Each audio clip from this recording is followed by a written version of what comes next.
Hi, Chester. Hi, how are you? Good, how are you? I think I am beautiful. Just and a little. You know what? What? I've got a bigger brain than most of your employees. It's true. Now, why do you say because that? I am smart. I took one look at that tree and I sat my butt right down and I stayed there until someone gave it to me. Aww. I am smart cookie. And you hopped right up on the couch to get your pictures taken. And they said up, and then they said lay down, and I said okay, and I did it. Well, what a good boy. I am a smart cookie. I could go to Harvard. Really? Yep, I could go to Harvard. You could be on Scorpion.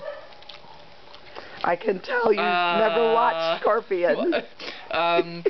You want me to live with a scorpion? No, it's a TV show of You watch TV shows?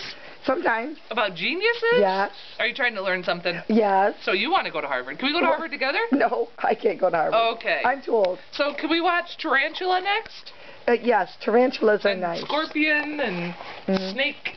Snake? I don't know. Is that a show too? No. Okay, we gotta go. Bye.